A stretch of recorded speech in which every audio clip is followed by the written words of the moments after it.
collegiate ref, and maybe I can become an NBA ref. In Los Angeles, I'm Jill Painter-Lopez, CBS News. What a beautiful story. That's awesome. Well, our Nick Mantis joins us now with a look at sports. And Nick, the Michigan State football team, they really showed out at home today. Yes, Shamir. The Spartans put on a solid performance against the Rutgers Scarlet Knights this afternoon. Our Ian Kress, of course, was there and has full coverage from Spartan Stadium. Plus, the Michigan Wolverines played in the snow this afternoon, but nothing was going to stop them from remaining undefeated. We're going to show you how they got it done when we come back.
This is the 6 Sports Desk.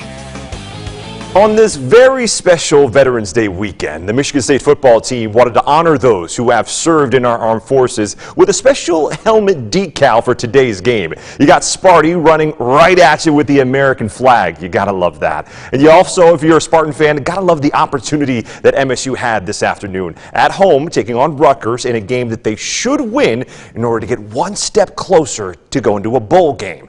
Mel Tucker had his game face on. I swear he's a nice guy. He just seems mean when it's game time. His guys were locked in on the passing game. Peyton Thorne finding one of his talented tight ends, Daniel Barker, down the middle of the field and in for the touchdown. His second touchdown grab of the season, and the Spartans strike first. In the second quarter, the Scarlet Knights swung back with their air attack. On play action, Gavin Wimsatt fires to a wide open Aaron Young, the former MSU commit, scoring on the team he was supposed to play for.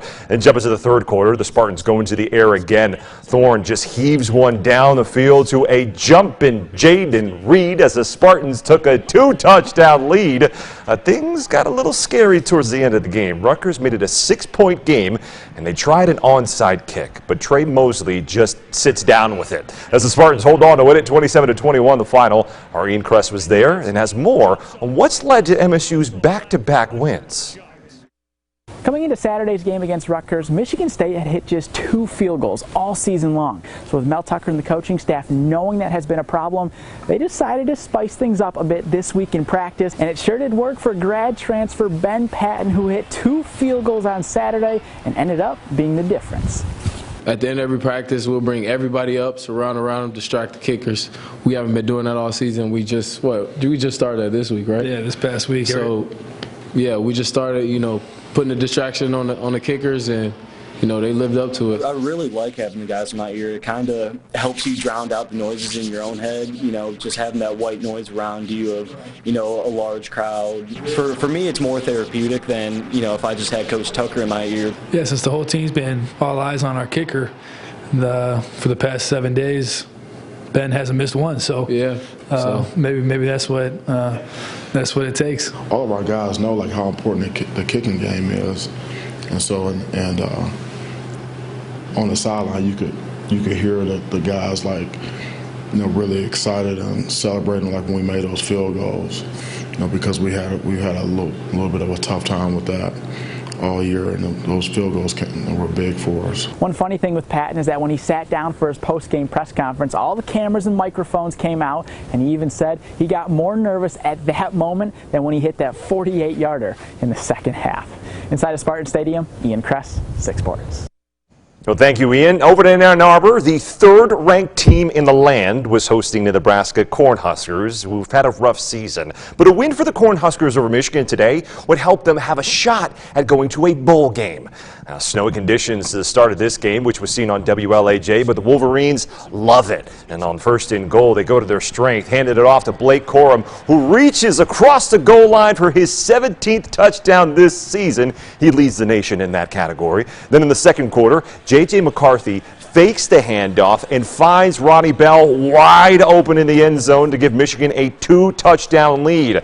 The rest of the game was more of the same, but check out this wild play. McCarthy connects to Ronnie Bell and stops on a dime, cuts back in, then back out, and just before he crosses the goal line, he fumbles the ball, but East Lansing High School alum Andrew Anthony jumps on it to save the touchdown, as the Wolverines would go on to win it 34-3 the final, and for the first time since 2006, Michigan has 10 wins and 0 losses.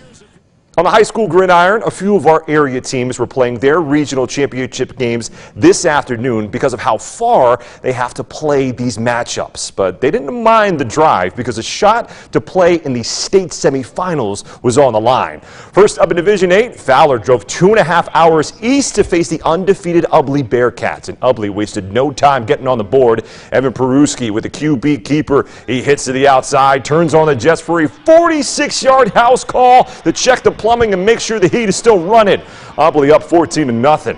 The Bearcats scoring wouldn't stop there. Guess who? Peruski again. The O-line working to perfection. He scampers into the end zone for one of his 5 touchdowns in this game. The Bearcats would lead 35-0 at halftime, but the Fowler offense threw a punch in the second half. Nolan Stump would muscle his way into the end zone to get the Eagles on the board from 4 yards out. Ubly was just too much to handle as the Bearcats beat Fowler 49-7 the final, ending the Eagles' best season since they made the state semifinals in 2019. In Division 1, out in Caledonia, the Fighting Scots were in a brawl against the Grand Ledge Comets, and this one was a doozy. First quarter down 7, the Comets go to the ground. Mason Stalker just gets the ball across for the touchdown, tying the game up at 7-all. Second quarter, Caledonia up 14-7 and adding to it. Mason McKenzie to Derek Pennington for another touchdown, making it 21-7. Dudes rocking the gray shirts. The Comets kept fighting. Sean Foster puts it up for Teddy Williams and makes a one-handed touchdown snag, making it a one-possession game. But the Scots had too much firepower in this one. McKenzie rushes in for 6 more points as Caledonia would go on to win it 42-14 the final, ending the Comets' most successful season since 2015. And one more note that we want to mention, the Michigan State women's cross-country team is going to the NCAA cross-country championships in Stillwater, Oklahoma for the 22nd year in a row. The women are bringing along Carly Stimful and Aiden Smith, the 2 MSU men who qualified as individuals. We'll be right back with a final look at your forecast, so stay with us.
Tonight's going to be a cold night across mid-Michigan with lows dropping back into the 20s.